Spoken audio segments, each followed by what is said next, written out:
This is White Plains Week, the weekly roundup of White Plains, Westchester, and world news. With John Bailey, editor and publisher of the daily internet newspaper White Plains Citizen Net Reporter, WPCNR.com. Jim Benerofe, editor and publisher of SuburbanStreet.com and WhitePlains.com. And me, Peter Katz, formerly with NBC, ABC News, and stations from Boston to Los Angeles. White Plains Week, what's happening? Who are the newsmakers? What's in store for the future? The views and opinions expressed on this program are solely those of the participants. White Plains Week is presented on Optimum Cable Channel 76, Verizon Fios Channel 45, and on the internet at whiteplainsweek.com, youtube.com, and wpcommunitymedia.org. Now, White Plains Week. Good evening, Mr. and Mrs. and Ms. White Plains and the world. Yours truly, John Bailey, the old Citizen Net reporter with Jim Benerofe, the Dean of the White Plains School of Journalism, with this week's headlines. All yours, Jim. And here are the headlines for the week of April 26, 2019. White Plains Hospital begins construction of new giant medical facility. Joe Biden declares he's running for president. Con Edison announces it has solved the natural gas shortage by partnering with Tennessee Natural Gas Company. No new pipeline required. Two pilots analyze radar for Westchester Airport traffic and suggest solution to aircraft noise, but FAA would have to approve it. Standard Amusements and Westchester County accuse each other of breach of contract, documents obtained by Journal News show. Is Playland crisis behind them? Meanwhile, Playland's suit for final say is dismissed by appellate court. Former Commissioner of Recreation and Parks reports county needs $500 million to upgrade neglected parks. Are you ready for football? New York streets introduce arena football at the county center. Thank you, Jim. And now to the White Plains Week Video Newsreel March of Time for April 26, 2019. You're looking at the view from space from Google Maps, showing what once was on the corner of Longview and Maple Avenues, soon to be a state-of-the-art medical facility. They broke ground for it last Monday. Jim, what do you think of it? And here it is. It's going to be quite a large facility. It will be 252,000 square feet of space, and it'll be a 9-story building. Right, and what's great is that the City of White Plains, in 2018, White Plains Hospital supported or sustained 2,605 jobs, accounting for 1 in every 36 jobs within the city, either directly or indirectly. And by the end of construction of this project, which I think is when are they going to complete it? We know 2023, so 2022. I would assume that it will take between 18 and 30 months to complete. Sounds about right. 2,869 jobs when it's all built, and of which 441 will be attributed to the new center. And let's see, do we have a picture of the center? I think we do. There it is. And one thing that intrigues me about this, Jim, is this is a 2-lane street, and there's not going to be any parking, according to the hospital's publicity agent. There's not going to be any parking built underneath the building. It's just going to be an in and out drop off, and they're supposed to park at the Lexington City garage, shown to the right of the screen. Now, we may see some backups in the morning because of deliveries and stuff, because we see it now when there's nobody in that building. that hasn't been built yet. But that's something to watch for and perhaps manage sufficiently. Now, Joe Biden declared. What do we think? Here's a picture of Joe. There he is. Well, Joe Biden is slightly younger than me. Slightly younger. You know, I am not personally enthusiastic about old presidents. I think presidents should be in their 50s and 60s. And I think we should eventually legislate that. There is legislation with regard to age and how old you have to be to run for either the Senate or Congress. So I don't see why we can't put some kind of age limitations. Well, that will be really controversial because seniors are staying around longer. They can't really afford to retire, and many are still working well up to age 70. That's when Social Security is at the entirely different story. Yeah. I took a trip in October to Vietnam, Cambodia, and Thailand. That trip was for 3 or 4 weeks. It was exhausting. And I consider myself to be in pretty good physical shape for a guy my age. They may make 4 or 5 trips a year like that. And I can't see guys like Bernie Sanders or Joe Biden, and this has nothing to do with what their political opinions are. It's the stamina. I just don't think they have that kind of stamina. I don't want to see presidents dying in office. Right. Well, you have to really make sure you get a real good potential as a vice president, as a VP candidate. Yeah. We can't have these placeholders that we've seen in the past. Yeah. Yeah, and who suddenly, when they get vetted, have to withdraw because of their past. Remember back in the early 70s? What was it? Quayle? Dan Quayle? All right. Now, another big story that happened this week was that Con Edison said it had reached an agreement with the owners of an existing natural gas pipeline that serves Con Edison's facilities and in Westchester County for additional natural gas capacity. And they will not need a new pipeline. I mean, we've been talking for 4 or 5 years, well, we need a new pipeline, but all of a sudden, now we don't. Somebody had a good idea. Do you think this might have been thought of a number of months ago? Maybe?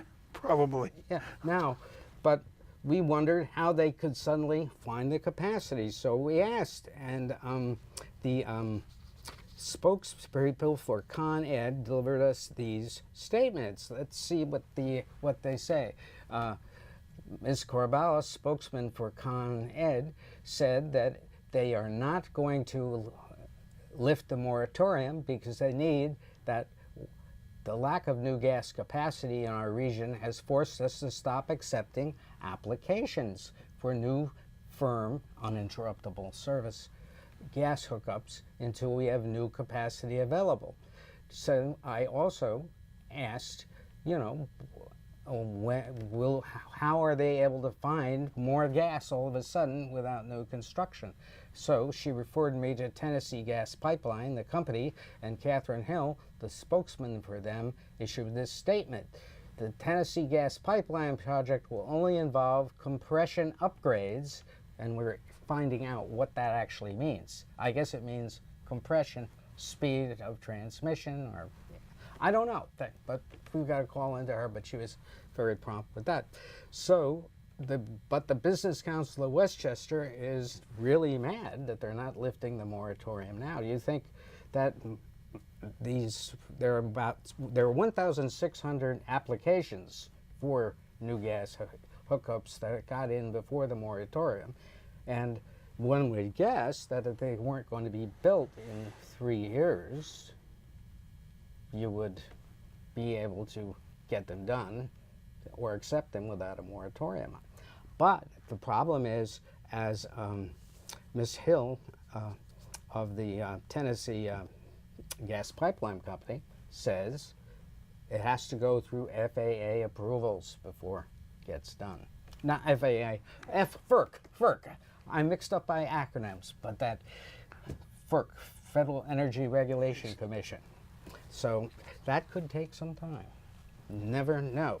Now, there was interesting stuff that happened on Wednesday when the Westchester County Airport Advisory Committee met, and two pilot members of the board, Dr. Nicholas Hartman and Robert Fleischer, present a stunning analysis of radar activity showing real evidence that the traffic pattern around the airport is causing more noise in the communities that lead in noise complaints. First, Dr. Hartman, in the following video, shows every airplane in the air in August 2018 via radar. Then he isolated the same radar for the approach going over the areas that are leaders in noise complaints. Here is Dr. Hartman. 18, so last August. This is showing every radar track that is being recorded for every aircraft that is somehow associated with the airport, which means primarily aircraft taking off or landing from the airport, or in some cases both if they're doing, say, a touch and go in the pattern, or so-called overflights, which would be an aircraft which is passing through the airspace of Westchester but not landing here. I'm going to explain a little bit why you see a couple of these particular patterns that appear. So, and again, this is not meant to be a comprehensive overview of ATC operations, but there are a few very obvious things that stand off the chart. And by the way, I think I said landing on 1.6, it's landing and departing on 1.6. This sort of hook that you see coming off here on the bottom, that's the airport right here. This is runway 16 going south, and there's a whole bunch of traffic which leaves the runway, makes a sharp right turn, and then takes off to the northwest. That is primarily the departure procedure off of the airport. There are two departure procedures, one called Westchester 7, which I've shown here. There's another one called Prop 1, which is used by smaller prop planes. It's virtually identical apart from a very slight difference in the turn angle. But you can clearly see aircraft are flying that pattern, they're taking off. You ever watch them from Westchester? They take off, they go up, they make a very sharp right-hand turn. That's because they're following that particular procedure. Another one that explains why a lot of the aircraft are coming in from the east. You know, I get a lot of questions about, I'm watching JetBlue flights and they're coming from Florida. Why did they start coming into the area from the east? The primary reason for that is that, so they are following an arrival procedure called the Borno 4 arrival. And if you've ever flown on one of these flights that comes anywhere from the south, whether it be DC or Florida, etc., they come in, this is the Deer Park VOR, it's located on Long Island. They'll come in, they'll go off to the northeast, and then they'll eventually turn back, typically pass through this waypoint called Rhymes, which is located across the border in Connecticut. And then if they're landing on 1.6, and this is the traffic landing on 1.6, ATC will direct them to come around and join this final approach pathway into land. Joined at these various points that are extending further out. And so just for example, if we look at Gate C, which again is over the Chappaqua train station, in 2005, 80% of the flights that had passed through this Gate A had joined as far out as the Chappaqua train station. In 2018, it was 73%, I think.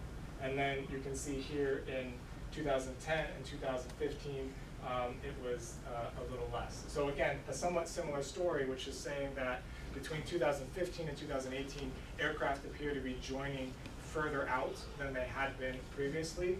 Although when you look further back in time, what is happening in 2018 is more comparable to what had happened previously.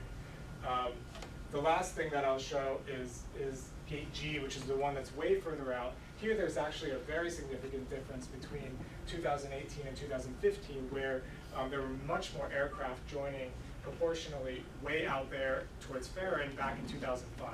The primary reason for that, based on what we see in the data, appears just to be there were a lot more flights arriving into the area from the north than there are now. Now more flights are coming in from the south, so that's also contributing to why they're sort of more concentrated towards the airport. If they were coming from the north, they would kind of truck down that pathway from further out. The possibility they might not want to, for a long list of reasons, not the least of which is that the aircraft picture we're showing is a very complicated 3D puzzle. So it's not as simple as just saying, we'll make the planes fly over here instead of over here, because then you got to move all the planes that were over there, and there's separation issues, etc. So it's a possibility, but what I'm saying is, if it's proposed, don't expect that next week they're going to come back and say now all the planes are going to fly over here. But what I would say is, what can we actually do about it from a practical perspective? Yeah, in theory, the county could go to the FAA and say, hey, could you potentially commission a visual procedure for runway 16 that, for example, has some planes coming from the east, some planes from the west, and then some planes coming down the middle, just to mix it up a little bit. Theoretically, something like that might be possible, but it's ultimately up for the FAA. Well, now let's show those communities. We have a list of the communities that lead in noise complaints as of March, if we can have that. There we are, and leading the way is Armonk with 1,965 complaints from 3 households. Chappaqua, 256 complaints from 10 households. Purchase, Greenwich, and then it drops off to Pleasantville, and those are all in that 1-6 approach or takeoff by up runway 34. And this is, and George Latimer, Jim, was able to wrote the FAA suggesting we collaborate. That was a letter that was mentioned at the beginning of the meeting. Now, what is he talking about avoiding areas? He showed 2 airports, JFK on the right and Logan Airport in Boston on the left, which both route aircraft to the right of residential areas that would be affected by the noise, incessant noise of the jets coming in. So that is something he thinks he should be looked at in Westchester, but that southern approach means that the planes are popping in right above Chappaqua instead of way further out as they used to do in the past. So this was a very interesting study. They did it all themselves. They did not get paid for it. They're members of the advisory board, and this is a lot of food for thought. Now, we also have Pitch In for the Parks coming this weekend. And as a part of that, we interviewed Joe Stout, but we also got news about Playland this week, and Mr. Stout has something to say about that. But in Playland this week, we learned through a Journal News article, Jim, that there was a dispute in December whereby the Standard Amusements disputed that they were in breach of contract, as Mr. Latimer suggested last spring, and they said the county is in breach of contract. But now that may be all smoothed over, but we really don't know. Mr. Latimer told me in March, when we were over at the Playland for the Children's Museum, that they were negotiating. So we'll see. So, but now let's go to Joe Stout, and he talks about the situation of parks. What are the issues involving the 50 parks in Westchester that the foundation, the Westchester Parks Foundation, is concerned about for the future? Well, we operate under a couple of philosophies and beliefs. I mean, the reason we exist is to make sure that the county parks are as open and safe and available as they possibly could be for all of us, because we believe that everybody's entitled to a safe, clean, affordable park.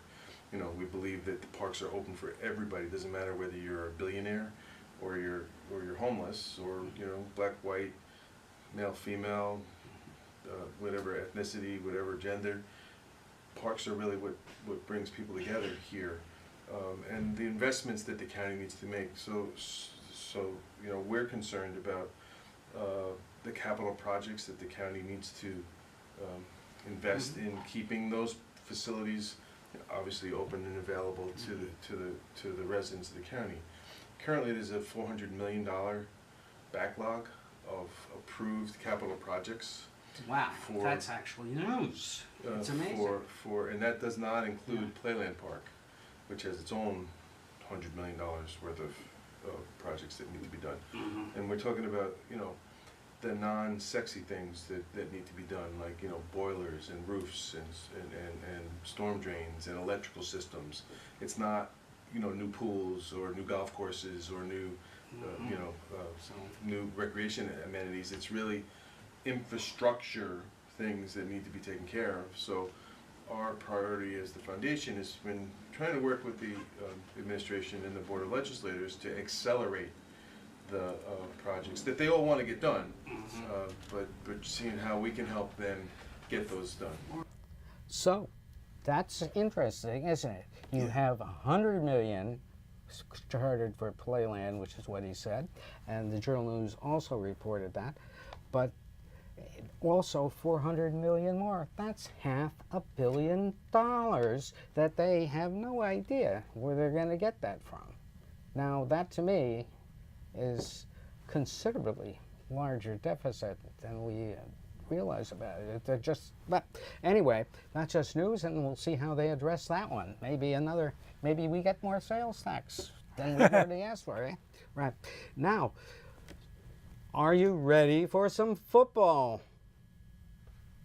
Maybe we will get some, because we got some. Yes, this is the county center last Saturday night when the New York Streets introduced arena football. There was a lot of hoopla, and on the inside, it looked somewhat like this. That's the warm-ups taking place, and it was and there were the New York Streets working out, and then we got into, yes, there is George Latimer making an appearance for the official opening coin toss. George does this well. There it goes. Right, the Streets won the toss. So they had all the hoopla, the Streets were introduced, and here's the kickoff.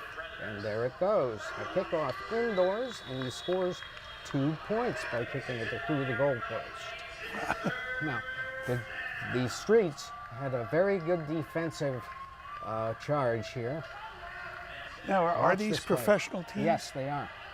There's the pass, and watch how the defender knocks away the TD pass. And now, here is the touchdown that broke open the game. There it goes. And into the end zone he goes. The length of the field pass, it was a great play. And they return to the county center, I believe, in about 3 weeks. But you can look up about them. But it was football. It was really good. Indoor football. Yeah, it was football. And the crowd was very enthusiastic, as you could hear. Now, a couple of things I want to talk about. Did Mr. Trump dignify himself this week? What's your reaction? I don't know. He's reacting. I think he's overreacting to the impeachment stuff. Yeah. He'd probably be better off not making any comments at all. Absolutely. One of the best ways to quell attack is not to fight back, because then people will do that. Now, two plays or musicals, 2 important shows I saw this week. Kiss Me, Kate. There's the marquee. Kelly O'Hara is absolutely sensational, and there's nothing wrong with the ending of this play. You will not even notice it. It works real well. Great song and dance, and terrific, uplifting choreography, and it's everything Kiss Me, Kate ever would really want to be, I mean, Cole Porter would have loved this staging. Great tap, the whole stuff. Now, the other great play that I saw is Ink. I saw it in preview, and That is the great star Bertie Corbin, I think, and he just nails the persona of the all-powerful, manipulative executive who can twist you right around their finger and get you to do anything. That's what the thing's about. That's right. It's all about Executive Rupert power. Murdoch's taking over the New York Sun, the London Sun or the Daily Sun. And but it is riveting. It says a ton of incredible stuff as what happened in this country and is happening now. He turned facts into something else. Something else is facts. Now, of course, this was a very holy week for many people. Last Sunday was Easter Sunday and Passover, and this time of year is always a time to reflect. At a traditional sunrise service held every year at First Baptist Church, Reverend Timothy Dalton of White Plains gave a message about the secular change this time might inspire us to achieve. Different about Jesus now. He is the risen Lord. And so will we rise with the Lord? Is there something different about us today? Is there something different about us that people will know that we are a part of the risen Lord? That's the question for us today. That is the question that rings out for 2,000 years. And that's the question that we have a great opportunity to answer for all of our family and friends, that we will rise with Christ because there is something different about us. Jim, you had an article about a meeting tomorrow that you wanted to bring to people's attention. Yes, this is being sponsored by the League of Women Voters of White Plains, and it's going to be called Medicare for All and the New York Health Act, National and State Initiatives for Single-Payer Health Care. And it will take place tomorrow, Saturday, April 27th, from 1 to 3 p.m. at the White Plains Public Library at 100 Martine Avenue. The guest speakers for this are Senator Gustav Rivera, Chair of the New York State Health Committee, and Peter S. Arnaud, Ph.D., Senior Fellow and Director of Health Policy Research, Political Economy Research Institute, University of Massachusetts at Amherst. Sounds like something everyone should attend because someday you're going to have to do it. Right? Right. Someday you're going to have to do it. Sean Bailey, Jim Benerofe, for Peter Katz, good night for White Plains Week. This has been White Plains Week, news and commentary about White Plains, Westchester, and the world. The views and opinions expressed on this program were solely those of the participants.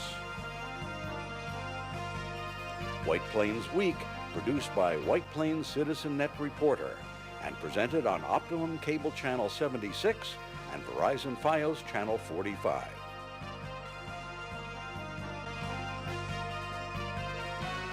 You may view White Plains Week anytime on the internet at whiteplainsweek.com, youtube.com, and wpcommunitymedia.org.